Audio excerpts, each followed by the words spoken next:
Hey all, Odin here. In this video, we're going to discuss the logic behind customizing your keyboard and mouse settings, why you want to do it, and a few things to keep in mind when you're deciding on how to remap your keyboard. So if you're new to Quake or just the arena FPS genre in general, you may be wondering, what's the point of changing your keybinds anyway? So in terms of Quake, because the game moves so fast with frantic action, you'll need to be able to react and have the ability to switch weapons and move quickly. And to be frank, the default keybinds just simply won't allow for this. If we actually look at the default keybinds, you can see that all the weapons are assigned to the number keys on the keyboard. If you visualize in your mind trying to move with the WASD keys and, for example, reach for the railgun, you can see that this is nigh impossible without having ridiculously large hands and long fingers. But even so, it's an uncomfortable reach, and more often than not, I don't think you're going to hit the railgun for any consistent accuracy. Now that you understand why it's important to change your keybinds, let's talk about a few things you need to consider when deciding which keys to bind your weapons to. Number one, and probably the most important in my opinion, is your neutral hand position. So look at your hand and place it on the keyboard. Where do you naturally place your hand and how does it rest? For me, my hand naturally wants to rest with my index finger on the F key, my thumb on spacebar, and my middle finger on the E key, my ring finger on the S key, pinky on the A key. Now, if we apply that to an FPS settings, all I really do is I move my hand by one key to the left.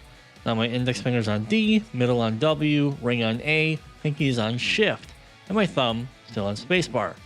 In both cases, my wrist sits comfortably just below the keyboard. This is a very comfortable and neutral resting position for my hand. Next thing you need to consider is, what's your hand size? What are your finger lengths? If you have huge hands with long fingers, you're at an advantage, because you may be able to reach keys more easily and consistently than others who have smaller hands or shorter fingers. In my case, while I have big hands, I just have short sausage fingers, which means that when reaching up to the number keys directly above the WASD keys, I actually need to move my entire hand.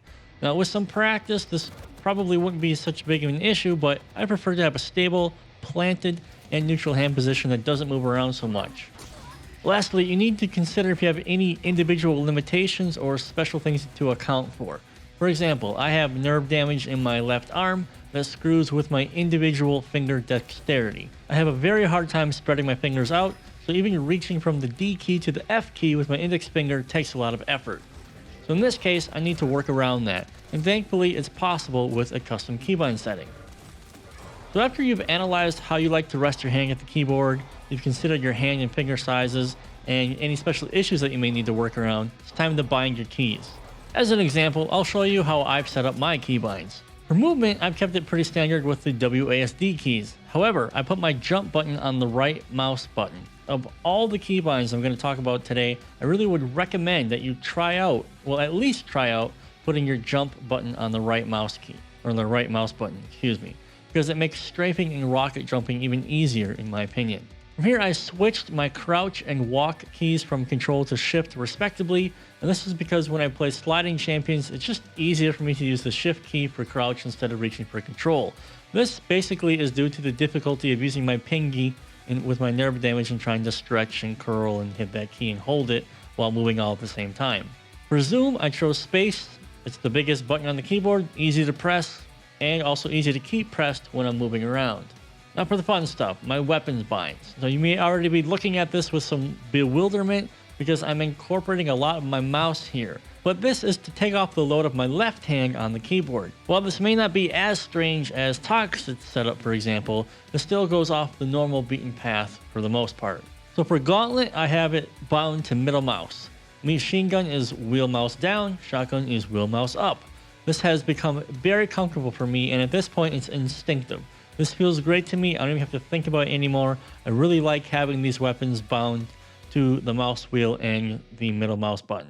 Still on the mouse here, I have the ability key on mouse button 4. I just like to have it on my thumb. I pretty much hold my thumb in this position anyway all the time, so it's just a matter of kind of just moving my thumb up a little tiny bit, and I hit the ability key. After that, I have nail gun on E, tribal on Q. I'll hit these with my ring and index fingers respectively. I put these up here because they're weapons I won't use as much, so that's why they're bound here.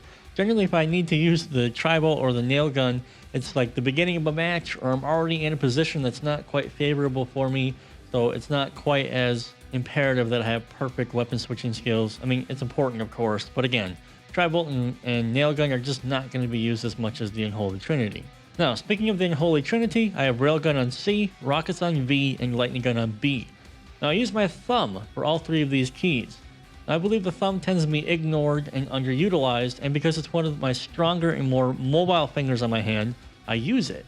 This keybind setup essentially allows my hand to stay anchored in a neutral position without any extra movement and with all of the weapons easily accessible at all times, and what's more, I never really have to take my fingers off of the WASD movement keys, which is a huge advantage when I'm playing sliding champions, because I can continue to use my slide movement and switch my main Unholy Trinity weapons regardless of direction I'm moving in all at the same time.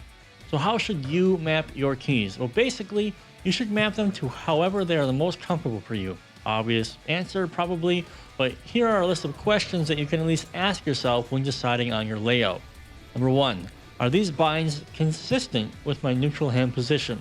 Number 2, are these binds comfortable, or am I having cramps or pain after playing for a while? Number 3, am I able to reach all of my keys consistently regardless of what is happening in the game? Number 4, do any of these keys clash with my ability to move, strafe jump, or crouch slide? With those questions in mind, and after some time and experimentation, you will be able to find a keybind configuration that works best for you and your playstyle.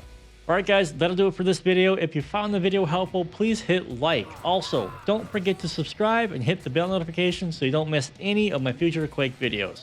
Thanks a lot guys, have a good one.